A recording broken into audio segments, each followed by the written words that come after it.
Job లేక ఇబ్బంది పడుతున్నారా? అయితే మెడికల్ కోడింగ్ మీకు మంచి ఆప్షన్. వెంటనే కాల్ చేసి కోర్సులో జాయిన్ అవ్వండి.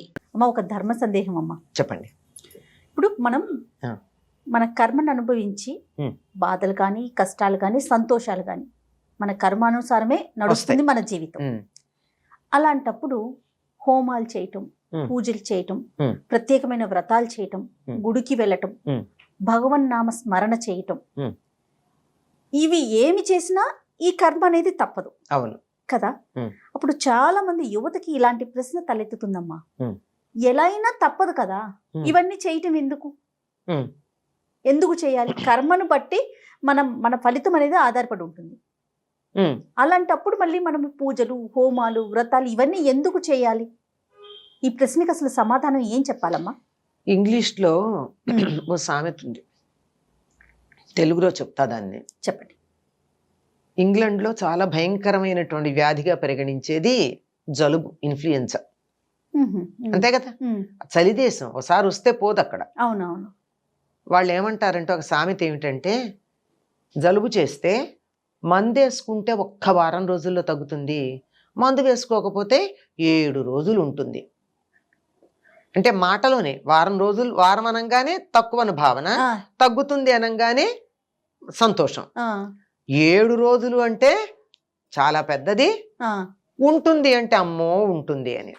ఇలా అంటే ఇలాగే ఉంటాయమ్మా మాటల్లో. అంతేగాని ఇప్పుడు అయితే మందు వేసుకోవడం మానారా? మానలా.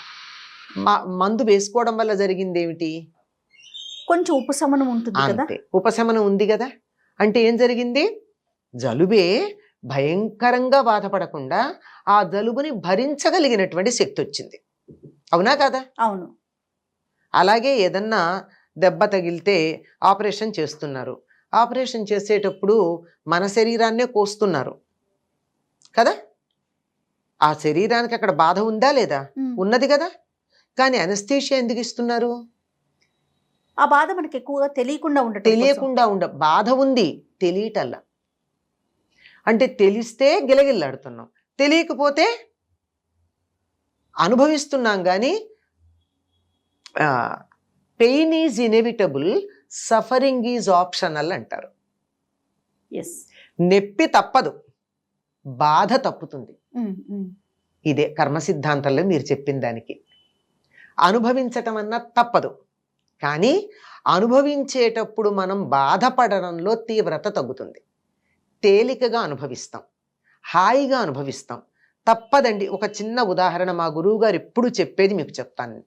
అంటే అది బాగా ఆయన మాకు మనసులకు హత్తుకునేట్టు చెప్పారు గనక అది చెప్తే అందరికీ కూడా అర్థమవుతుందని. తప్పకుండా. ఒకరి జాతక రీత్యా ఏదో గ్రహాలు ఉంటాయి కదా, ఆ గ్రహాల కారణంగా కాలు విరగాల్సి ఉంది. భగవంతుణ్ణి ప్రార్థిస్తే లేక దేవుణ్ణి పూజిస్తే భగవంతుడికి వీరి మీద కాస్త దయ కలిగితే కాలే మంచం మించి కదలకుండానే ఉంటాడు. కాలు సర్జరీ అవసరం లేకుండా చిన్న దెబ్బ తగిలి అస్సలు కదలలేని పరిస్థితుల్లో మంచం మీద ఉంటాడు. గ్రహాల ప్రకారం వాడు ఇంతకుముందు ఏదో కర్మ సిద్ధాంతంలో మాకు చెప్తూ ఉంటారు కొంతమంది, నువ్వు పూర్వజన్మలో ఎవరి కాలు విరగొట్టావు, అందువల్ల ఈ జన్మలో నీ కాలికి దెబ్బ తగిలింది అని. నువ్వు అక్కడ పూర్తిగా విరగొడితే నీ కాలు ఎందుకు విరగలేదు? నీకు వడ్డీతో సహా పనిష్మెంట్, ఫైన్తో సహా పనిష్మెంట్ రావాలి కదా. ఫైన్తో సహా పనిష్మెంట్ రాలి. ఏదో కొంచెం మంచి పనులు చేసావు గనక వాడి కాలు నువ్వు టోటల్లీ విరగ్గొడితే నీకు కాలికి దెబ్బ తగిలి ఏదో మడమో వేలో కింద భాగమో ఎక్కడో దెబ్బ తగిలి మంచం మీద ఉండవు, ఫ్రాక్చర్ అయింది. పూర్తి వాడికేమో కాలు తీసేశారు నువ్వు విరగొట్టినందువల్ల. నీకు కాలు తీసేలా కాలు ఉంది. ఏమిటిది? దీనికి కారణం భగవద్ అనుగ్రహం. అంచేత మన కర్మని మనం అనుభవించక తప్పదు. కానీ అనుభవించేటటువంటి సమయంలో కాస్త తీవ్రత తగ్గే అవకాశం ఉంది. అంతేకాకుండా అసలు బాధని తట్టుకోగలిగినటువంటి స్థైర్యం వస్తుంది. అంతే కదా. ఏ కష్టం ఉన్నా మనం దాన్ని ఎదుర్కోగలుగుతాం. అంతేనమ్మా? అంతే, ఎదుర్కోగలగడం, దాన్ని అనుభవించేస్తామంతే. అదేం పెద్ద సమస్య కాదు. ఇంకొక ఉదాహరణ కూడా చెప్పారు ఆయన. ఎట్లాగంటే మనకి తెలుసు అనుకో, కొంత ఆలోచన ఉందనుకో, ఆలోచన గనక ఉన్నట్టయితే దాన్ని పరిహరించుకునే మార్గం ఏమిటంటే ఆ గ్రహాల కారణంగా, అంటే పూర్వజన్మలో చేసిన పనులు, దానివల్లే కదా గ్రహాల ప్రభావం మన మీద ఉంటుంది.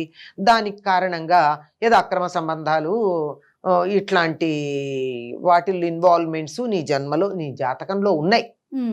తప్పవు. ఈ పీరియడ్లో తప్పనిసరిగా నువ్వు అలాంటి వాటి జోలికి వెళ్లాల్సిన పరిస్థితి వస్తుంది. తెలుసు. తెలిస్తే ఏం చెయ్యాలి? లేదా తెలియలేదు, తెలియకపోయినా గురువు అనుగ్రహం ఉందనుకో, ఆ సమయంలో అటువంటి పుస్తకాలు చదవడం, రాయడం, ఎవరన్నా అలాంటి విషయాలు చెప్తే వాళ్ళని ఓదార్చడానికి మన సమయాన్ని వెచ్చించటం, ఇట్లాంటివి ఉంటాయి. జాతక రీత్యా నీ కర్మను అనుసరించి హాస్పిటల్లో ఉండాల్సింది ఉంది. నువ్వు మంచం మీద ఉండక్కర్లేదు కదా, హాస్పిటల్లో ఉండాల్సి ఉంటే ఎవరైనా రోగులకు సేవ చేయి, హాస్పిటల్ డ్యూటీ వేసుకో. వెళ్ళక్కడ ఎవరికన్నా ఒంట్లో బాగుండకపోతే నేను తోడుంటాను రాత్రిపూట అని చెప్పు. హాస్పిటల్లో ఉంటావు, అన్ని రకాల అందరూ పడుతున్న బాధలు చూస్తావు, నువ్వెవరిని అటెండ్ అవుతున్నావో వాళ్ళ బాధలన్నీ వింటున్నావు, వాళ్ళు కేకలు పెట్టినప్పుడు అలా నువ్వు కూడా మనసులో అయ్యో అంటూ ఉన్నావు. నువ్వు భౌతికంగా బాధపడలేదు కానీ నువ్వు కర్మ మాత్రం అనుభవించావా లేదా? హాస్పిటల్లో ఉండటం అనేది రాసింది కాబట్టి ఖచ్చితంగా ఉన్నావు. ఖచ్చితంగా ఉన్నావు. ఎందుకున్నావు అన్నది వేరే మాట, ఎందుకున్నావు అన్నది వేరే మాట. కానీ నువ్వు ఉన్నావు కదా, నీ కర్మ పరిహారం అయిపోయింది. ఇది మామూలుగా మన కంటికి కనపడేటటువంటి విషయాలు. అదే ఒక దైవాన్ని పరిపూర్ణంగా గనక విశ్వసించినట్టయితే, పరిపూర్ణమైన విశ్వాసం, ఊరికే కబుర్లు ఎలా ఉంటుందో చూద్దాం, పరీక్ష చేద్దాం, అయ్యాక నమ్ముదాం, అయితే నమ్ముతాం, ఇలాంటివి ఉంటాయే, ఇట్లా మన అవసరం కోసం నమ్మినట్టుగా మనమే ఆత్మవంచం చేసుకుంటాం చాలా సందర్భాల్లో, నమ్మినట్టుగా ఉంటాను. అట్లా కాకుండా పరిపూర్ణంగా గనక విశ్వసించినట్టయితే ఎన్నో కర్మలని కళల రూపంలో మరొక పద్ధతిలో పరిహారం చేస్తారు. అందుకే మనకు ఒక పెద్దవాళ్ళు చెప్తారు, నువ్వు చచ్చిపోయినట్టు కల వచ్చిందనుకో నువ్వు సేఫ్ అంటారు కదా. అంటే నీకు అక్కడ ప్రాణగండం ఉంది. నువ్వు నమ్మిన దైవం నీకేం చేశాడు? కలలో మృత్యు బాధ కలిగించి తొలగించేశాడు. ఇంత వివరం చెప్పరు. నేను చచ్చిపోయినట్టు కల వచ్చిందండి, నాకు భయంగా. ఏం పర్వాలా, నువ్వు చచ్చిపోయినట్టు వచ్చిందా, నువ్వు సేఫ్ అని చెప్తారు. నీ ఆయుష్ ఇంకా పెరుగుతుంది అని చెప్తారు. అవును.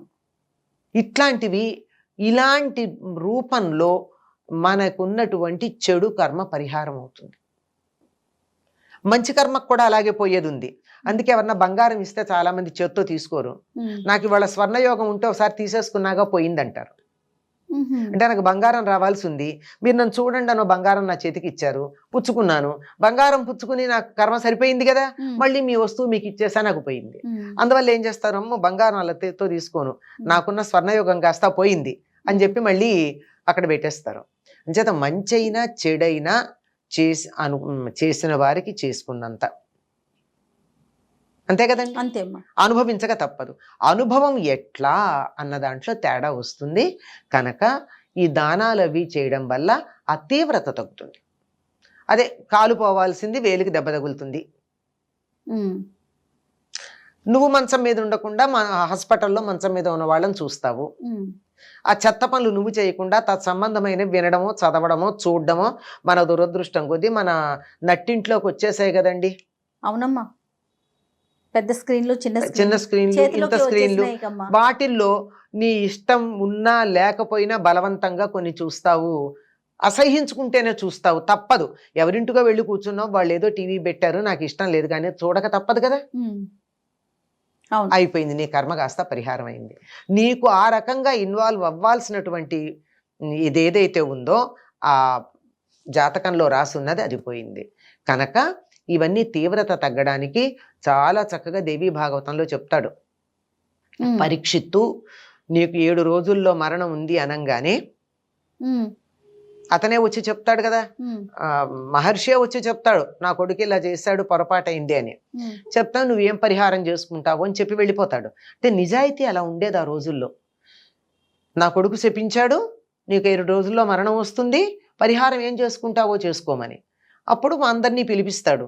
ఏదైనా దోషం గనక ఉన్నట్టయితే మంత్రం చేత, మణి చేత, ఔషధం చేత అది తొలగుతుంది గనక వీటిల్లో ఏదో ఒకటి ప్రయత్నం చేయండి అని అడుగుతాడు. మంత్రం వల్ల పరిహారం ఉంటుంది, మణి వల్ల పరిహారం ఉంటుంది, ఔషధం వల్ల పరిహారం ఉంటుంది. ఇవి చేయమని చెప్తాడు. కనుక వీటి వల్ల పరిహారాలు చేస్తే అసలు పోవు, కానీ ఆ తీవ్రత తగ్గుతుంది. అనుభవించే శక్తి వస్తుందేమో. అనుభవించే శక్తి ఒకటి వస్తుంది, తీవ్రత కూడా తగ్గుతుంది. ఇందాక చెప్పాను కదా, కాలు పోవాల్సింది, కాలికి విరిగేసి నీ మంచంలో ఉండాల్సింది చిన్న దెబ్బ తగిలి కింద కాలు పెడితే నొప్పిగా ఉంది కదల్లేను అని అందులో మనకు బాగా మన గారాబం చేసేవాళ్ళు ఎవరో ఉండి మంచం మీద కూర్చోబెట్టి అన్నీ చేస్తారు. మంచం మీదే ఉన్నావు, కాలు పోలా, కాలికి సంబంధించిన నొప్పి అయితే వచ్చింది. ఇవన్నీ కొన్ని ఎనస్థీషియా లెవెల్లో పనిచేస్తాయి, కొన్ని పరిహారం లెవెల్లో పనిచేస్తాయి, కొన్ని కాంపెన్సేటరీగా పనిచేస్తాయి. కానీ ఎంత కాంపెన్సేషన్ అయినా లోటే కదమ్మా. ఖచ్చితంగా. అంచేత అనుభవించక తప్పదు. అనుభవించే పద్ధతుల్లో మార్పులు వచ్చి మనకి ధైర్యం వస్తుంది. పైగా ఇంకొకటి చాలా కొసమెరుపు ఏమిటంటే దాన్ని ఏమంటారు, ఐసింగ్ ఆన్ ది కేక్ అని. ఏమిటంటే కొద్ది దైవ ధ్యానం గనక చేసినట్టయితే ఇవన్నీ మన ఆధ్యాత్మిక మార్గం వైపు నడిపించి ఉత్తమ గతులు పొందడానికి సహకరిస్తాయి. కాబట్టి కర్మే అనుభవించాల్సిందే, కానీ ఆ తీవ్రత తగ్గుతుంది. ఆ ధైర్యం మనకు రావాలి అంటే ఖచ్చితంగా దైవారాధన చేయాలి. మళ్ళించే పద్ధతి కూడా ఉంది. చెప్పా కదా, మరణాలు లాంటివి కళల రూపంలో తీసేయడం అన్నది మనం గమనిస్తాం. అందుకని దైవారాధన మాత్రం మానకూడదు. అంతేగమ్మా? అంతేనమ్మా. నమస్తే.